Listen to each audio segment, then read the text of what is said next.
Oh man, it is so friggin' cold. This is day 2 of our Mojave Road trip. We're traveling the length of the old Mojave Road, which is a pioneer trail that goes all the way from Needles, California to Barstow along this old wagon route. Basically, it started out as an Indian footpath way back in the day, and pioneers kind of used it as their wagon route.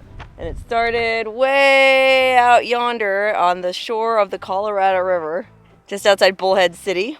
We left yesterday, and we traveled 23 miles, which is actually somewhat accurate if you think about how the pioneers would have traveled. They had all those oxen and animals and stuff with them, so they went watering hole to watering hole. Out here, we're in the desert, so along this route, you know, a day's travel would just be from one watering hole to the next. So, yesterday, having only gone 23 miles, we went from it's windy, the shore of the Colorado, and we came all the way up here to the old Fort Paiute to camp, where there is Paiute Spring. So we actually did it really authentically, just like the pioneers. We went from the first watering hole to the next watering hole, and that was our day's travel. But we got here last night, it was dark pretty much, so I wasn't able to explore the fort, so I want to go check that out now. So there's where we made camp, sort of on a bluff overlooking the creek, and then right up the hill here are the ruins of this old fort. There's also this really interesting informational sign that tells you about the Mojave Road, a little bit about that there, and then apparently there's some petroglyphs in this area, and then the ruins of this fort we can check out. And then this side of the sign tells you about how this is a water source and how people traveled from water source to water source. And the third side of the sign is just a map of the entire Mojave Preserve. That's what we're going to be traveling through. So we came in here.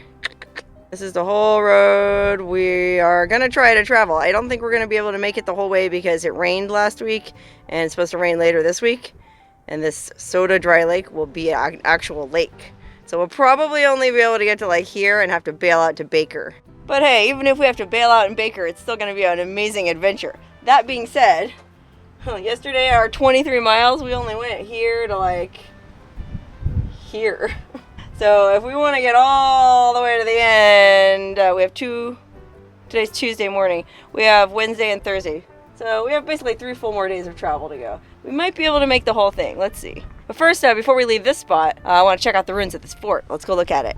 There it is, the old stone remains of Fort Paiute. Here's a little bit of information about it. You can freeze this, pause it, and read it if you want. It just talks about how they originally used this as a mail route. And this fort, I guess they built it in 1867 and it lasted until the 1930s. So fairly recent that it crumbled down like this. Let's see what's left. Hopefully the audio is okay in this video. It is friggin' windy. It's blasting wind. And it's freezing. It's December 4th today. Man, it is cold. Wow, look at these stone walls. Solid. Let's see if I can get a better vantage point. Oh, you know what though? I was going to climb up on top to show you, but it says you're not supposed to do that because they don't want you to damage the walls. So, can you imagine though? This was a fort, dude. They used to huddle in here, hunker down, hide from the Indians. Oh man, those people were intense in those days. You know what I mean? And then beyond the fort, you can see those are the trees of Paiute Spring, and then our campsite below that. And then you can actually see clear across the valley almost, well, in the distance, I don't know if you can see, just to the left of that pointy mountain, there's a road snaking off way in the distance. That's the Mojave Road that we traveled on yesterday. Poor Larry, he's an early riser, so he got up way before the rest of us.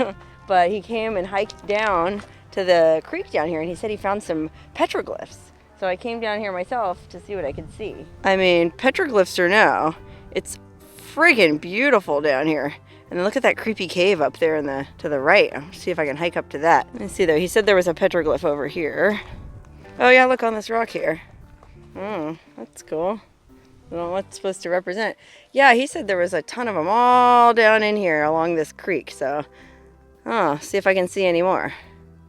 Okay, I hiked down here as far next to the creek as I can get. It's totally choked with brush, so you can't really get to the actual water.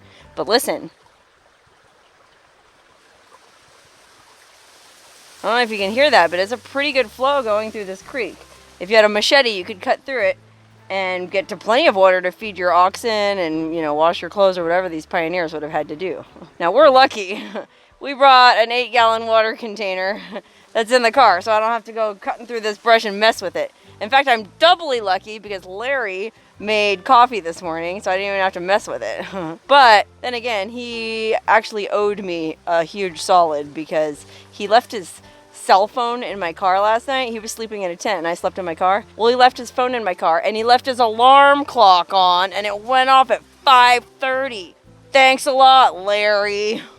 Okay, unfortunately I wasn't able to get to that cave because I couldn't cross the creek and I couldn't find any more petroglyphs, and to be honest, my fingers are so cold that I just want to get in my car and close the door and get out of this friggin' wind. Beautiful campsite, but I think we should move on. We're going through this pass. Well, actually I think we have to backtrack back down to go around this formation here, but basically we're going through that pass and onward into the Mojave Preserve, where hopefully it's a little bit warmer.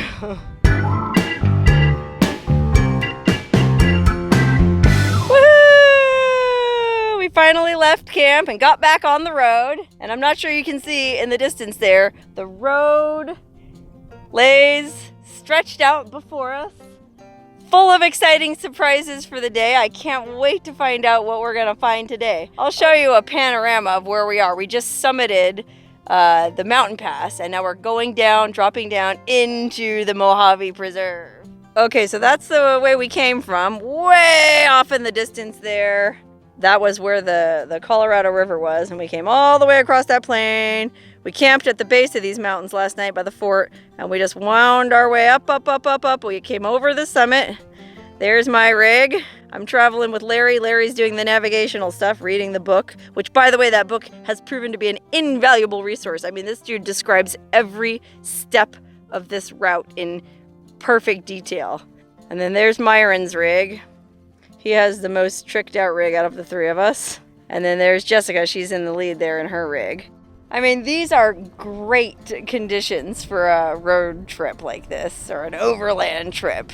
Just gorgeous. I mean, chilly and windy, but who's complaining about a little wind and chill when you have all this amazing desert around you to explore? Ugh.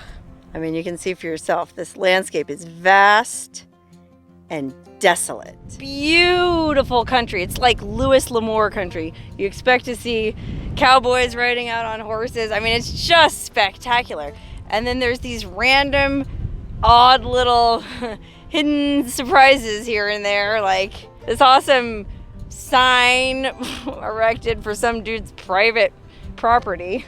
We tried to turn down the road, but there were no trespassing signs, and it was obvious that people actually still live out there. So apparently there's still some private property out here in the Mojave Preserve. Okay, before we head out on into the great unknown, it just occurred to me that I should introduce the other members of my traveling party. We're like the modern day Donner Party here going into the preserve. My friend Jessica here in the lead in her rig. You probably recognize her from some of my other videos. I've done a lot of adventuring with her. How's the trip going, Jessica? Awesome. Yeah, you're having a good time? It is. Yeah. Taking the lead, huh? Absolutely. Yeah, she's aggressive, but sensible. Okay, and then traveling with me is my other adventure friend, Larry. You recognize him from some of my other videos. He's got his own YouTube channel, right, Larry? What's your channel? 10 minutes for X5. That's right. Subscribe to Larry's channel, everyone.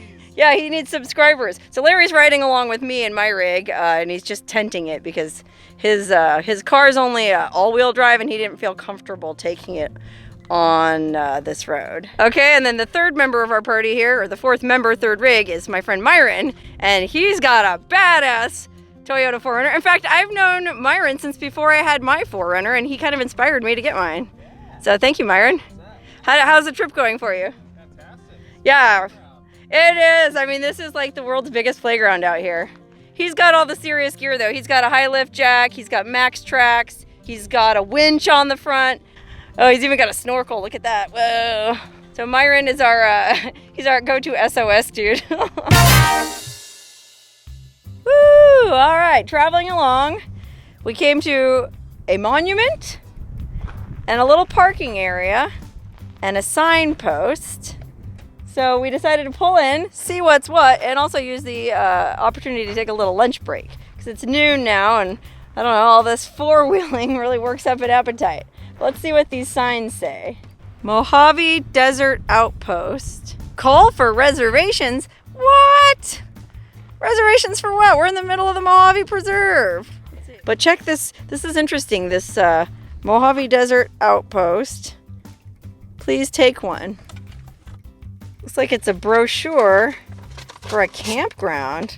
Look at this. Southern California's hidden desert secret. Located at an elevation of over 4,000 feet in Lanfair Valley. So it's a campground. Adventures, four-wheeling mecca, history, campsite amenities. They have access for all types of RVs, pit toilets, cleared, flat Give me a break! Boy, what a gyp. Why would you pay to camp someplace just because there's a flat site and a pit toilet when you have this whole desert of Mojave Preserve or BLM land that you could camp on for free? I guess some people really feel safer being at a quote-unquote real campground. I mean, I don't know how much this guy costs. It might be a good deal, but seems odd to me. I mean, literally, I do wish I had a drone right now so I could show you, but we are in the middle of this vast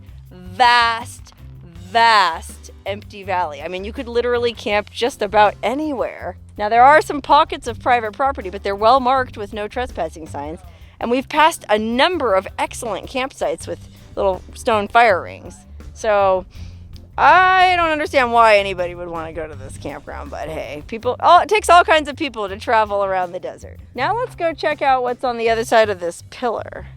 Okay, it's basically a plaque mounted on top of these old railroad ties. And it says it was part of the Nevada Southern Railway. January of 1893, they started this Nevada Southern Railway from Goffs to Manvel, later known as Barnwell, for the purpose of hauling ore from the mining districts of southeastern California and southern Nevada. Okay, it went bankrupt. You can read the whole thing if you want.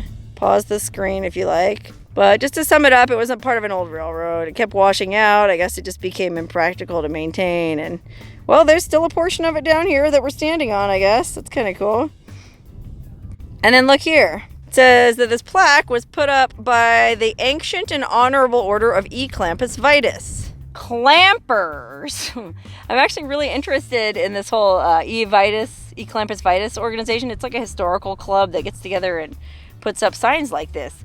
But unfortunately, I had a bad experience with the clampers. I met a couple of them out in the desert once, and they were kind of rude. I go, oh, how do you become a clamper? And they go, well, first of all, you have to be a man. Now, I understand that's fair enough. There can be boys' clubs, but it was just the way he said it. That was just, he was a dick, to be honest. And I know that's only one of them.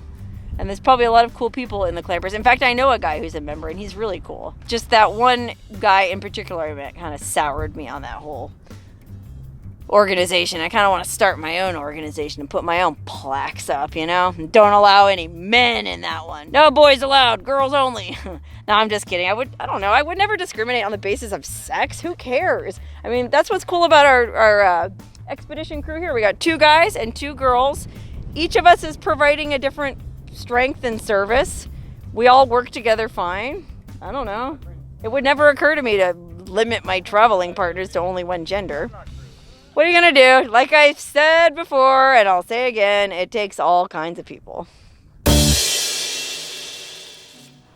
All right, continuing down the road. I went on Google Earth before the trip and kind of marked some interesting looking ruins, structures, old abandoned buildings, and we're driving along trying to find them, and we came across something very interesting. Look at this. It's a private driveway with a gate. But you tell me, where is this going? And why are they chaining it off like this? What are they trying to keep us out of? It'd be very easy just to walk around it on that side. Or that side. Or to be frank, you could just walk right through the middle because somebody cut the lock. But it does look like there's a trailer way off in the distance there. But I don't know. Kind of seems like they don't want to be bothered. So we're going to leave that be. And instead, we're going to head up. On top of that hill, there's a water tank we want to check out. All right. Well, we made it to the site I had pinpointed as being a potential interesting abandoned cabin. And this time... we hit the jackpot. It's a creepy, old, abandoned, it looks to have been like a double-wide trailer house that somebody lugged way out here on top of this hill in this friggin' remote, desolate valley. I mean, I can't even convey the sense of how vast and desolate this valley is for you guys. But I have an idea of something I might be able to do to give you an idea. I'm going to climb on top of my rig here and do a 360 panorama so you can maybe get a better idea of what kind of landscape I'm in. Okay, I climbed up onto the roof of my rig, and wait till you see this view. This is what we're in the middle of. Desolate, desolate, desolate in all directions. There's Myron's rig. There's a water tower. Here's Jessica's rig. There's the cabin. But look, there's nothing for miles and miles and miles and miles and miles and miles and miles in any direction. All right, this place looks pretty busted up, so I'm guessing we're not really gonna find many personal effects left in here, but never know. Just go up these creepy old stairs here. Up onto, well, what used to be the porch. But what a view they had off of their porch. I mean, holy cow, you can see for, oh gosh, I'm really bad with distances, but I bet you can see like 50 miles. And then look what's down here on the porch. The front of a Harley Davidson equalizer stereo. Oh, look at that. It had 2 tape decks. Oh, wow. What? I mean, with Harley Davidson, can't imagine that was on a bike. It's huge. Weird. Maybe Harley Davidson made audio equipment at one time? Interesting. And then look here, through this hole in the porch, which I gotta be real careful because this plywood's pretty sketchy. There's some junk down here, just old beer cans. An LA Kings water bottle. There's some old papers down there, but they just look blank, like some kind of blank forms. Wow. All right, let's go inside this creepy trailer. Oh, wow. Looks like there's some pretty interesting stuff going on. Before we go in the front door, anything in here? Oh, there's another kind of blank form or receipt here. Let's see if it says anything useful. What could it be? Oh, it's a bill of lading from a trucking company from Riviera, Arizona. Well, we're not that far from Arizona, I guess. Huh. Oh, wow. Yeah, there's just enough information in here to tell a really sad story. Oh, look at all this drywall stacked up like they were trying to, or maybe it's insulation. They were trying to improve on the place, and it looks like they gave up. Oh, man, look at all this old junk. Yucky. Old squirt can. A Bud Light. The girl is first in Girl Scouting. Oh, an old box of Girl Scout cookies. Oh, man. Yikes. But over here you can see at one time there was a really groovy shag carpet in this place. And then look, here's more of that stereo system. The old turntable. Oh, look at this part of this. More of the stereo up here. Look at that. All solid state automatic reverse. Oh, that's like a reel-to-reel tape player. Holy balls. Whoever was in here was a real, like a hi-fi freak. They had a LP player, a record player, a reel-to-reel player, and that other cassette tape deck that we saw. And then tons of these blank bills of lading. Must have been a trucking company or something. Guy must have been a trucker. A trucker who liked his audio. And away out here in the desert, he was dreaming of Hawaii. Look at that. Palm trees in the ocean. It just goes to show the grass is always greener. You know, living out here with this beautiful desert view. I mean, look out the window. Like, I guess that's not good enough. They gotta go for this. Or maybe they just wanted both, you know? Sometimes you want the desert, and sometimes you want a paradise island. This looks like it was some kind of, oh, like a sunroom, maybe? We're at like 4,000 feet out here, so boy, it gets cold in the winter. It probably doesn't get too hot in the summer. This must have been a pretty nice place, actually. And then it looks like this room had really deep pile red shag carpeting. Or that could just be a bath mat. I don't know. It's pretty small. Ugh, either way. Yeah, speaking of bath mat, where was the bathroom? Oh, here it was. Here it is. Gross. Look at that bathtub. Wanna take a bath? Ooh, this cabin was a trip. I can't imagine the person who lived out here with this mural and all this hi-fi equipment. It's really interesting to think about. But this was definitely worth a stop. Now I have another cabin marked on my map, just a little bit ahead of this, so we'll see if we can check that out too. Alright, driving along towards the second cabin that I had pinpointed, and we passed another creepy little building that I don't think I saw on Google Maps, but since we're here anyways, might as well stop and check it out. Especially because it says it's for sale. It's pretty backlit, I don't know if you can see that, but it says for sale, 10 acres, and then there's a phone number. So if anyone wants to buy land out here, holler at this guy. I'm sure it'd be a really good deal. Oh, appliances included. Oh, it's a nice stucco building though. It's solid. Look at that. Wow, look at this creepy window. Terrifying. Look through the window. Oh wow, it's so full of junk in here. I don't know. Well, we should be able to get in. Let's keep going around. We'll keep casing the perimeter. Oh wow, yeah, look. Here's how we get in. Let's go in. Get out of this blasted wind. It's so cold out here today. Holy wow. Okay, well, it's just the usual collection of junk, busted up crap, hopes and dreams. I mean, that chair pretty much says it all. See if we can make our way. Oh, here, obviously, well, hold on first. There's a shag carpeting. And then this was a tiny little kitchen. Look at this. Look at this old stove. Oh, wow, look at this old Pepsi Cola bottle. That is old, right? I mean, I haven't seen Pepsi in a bottle like that in a long time. Actually, I don't think I've ever seen Pepsi in a bottle like that. Oh, man, and then there's a old can of Old Milwaukee Light. It's pretty oldish. And then over here, a really old can of Libby's orange juice. I mean, look at the friggin' opening on that. I've never seen that. Is that like a church key? I don't know. But I do like this table. It's one of those old school like card tables. But look how creepy this is. I just noticed there's something written on the wall. If this place is for sale, write J. Golden, Box 925, Yermo, California. Oh man, I guess he wants to buy the place. Look at the cupboards. Also, I'm not sure you can hear that wind whistling outside. It's real spooky. This is this wind-blasted, lonely little cabin. They liked olives. Some bird made a nest down here. Look at that. Aw, cozy. Oh, look at this sticker that's inside here. Safeway, sliced fresh side pork. Alright, now going back in here to the back of the house. Oh no, there was bunk beds, yikers. And that creepy wood paneling. Okay, that's pretty creepy. I would not want to spend the night in here, let me tell you. Look at this creepy old deep pile shag carpeting and wood paneling. Anything good in here? Oh, a battery. Oh, from Pet Boys. Look at that, a really old Pet Boys battery. Flashlight battery, wow. Look at that Siesta gold duck. Yeah, sparkling wine, some champagne. Oh, a champagne. Yeah, what we do, man. Classy. This must have been the bar back here. Mimosas.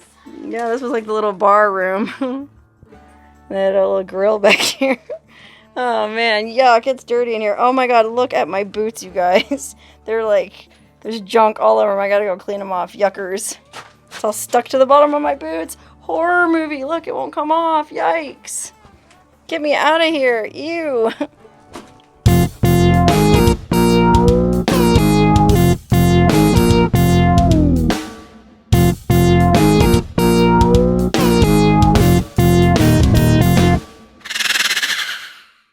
Woo, that was gnarly. That was us going down into Watson Wash, but we all navigated it successfully, and we're coming up on Rock Springs, which is mile 51 on the Mojave Road, and there's an old stone cabin up here.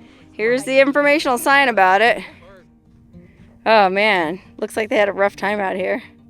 Okay, there's a trail here that leads right up to the top of that pass, and there's a stone cabin up there we're gonna go check out. All right, we made it to the cabin. Looks like there's some kind of sign here that might tell us something about it. Let's see what this says. Ah, okay, so this is a rock house. While fighting in Europe during World War I, Bert Smith was exposed to poison gases used during that war. He returned to the U.S. with scarred lungs Oh, I guess he moved out here to the desert to try to recover. Although he expected to survive only a short time, he lived here until 1954, 25 years later. Oh, look, there he is on the left, Bert Smith, with his fellow World War I veterans, Joe Molick in the center, and Ray Whitmore. Wow, they look like the three amigos, huh? They look like cool dudes. Interesting. So this is where he lived, I guess? I don't know. It actually doesn't say, but it does say over here that there's this artist dude. Here's a picture of him, Carl Faber. Desert artist Carl Faber. He'd already been living rough in the East Mojave for about 10 years when he set up his art business at the Rock House in 1981. Oh, wow. So I guess he lived here and sold art out of here. Look what he said, too. A lot of people that came by there were professional people making good money. And I can't tell you how many times I've been told that they envied me for my lifestyle. They would have liked to live like that. Boy, isn't that the way it always is, right? The rich people envy the life of the simple folk. Well, let's go to the cabin. Assuming we can get in, it looks like it might be locked. This is actually a really nice cabin with glass windows and everything. Let's see.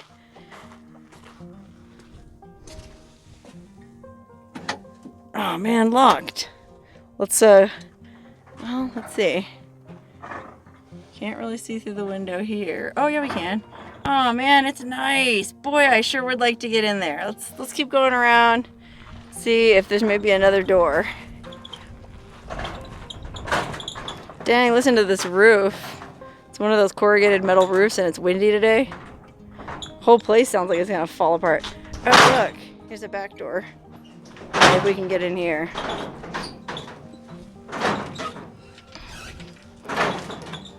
Well, it does have a warning about hantavirus. Let's see. Oh man, this one's locked too. Darn it! This place is locked up tighter than you know what. Oh, here's one more door we can try. Let's see about this one.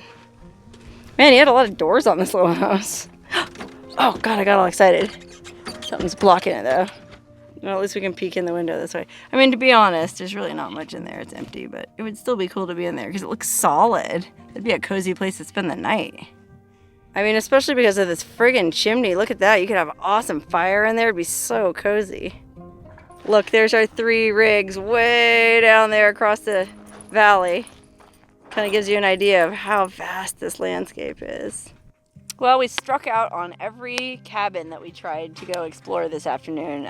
Each one of them turned out to be private property that were clearly still lived in. So apparently there's quite a number of people who still have homesteads out here, even though it's a national preserve now. That's kind of cool.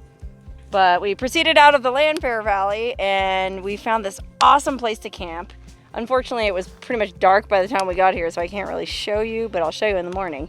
It's called Mojave Camp.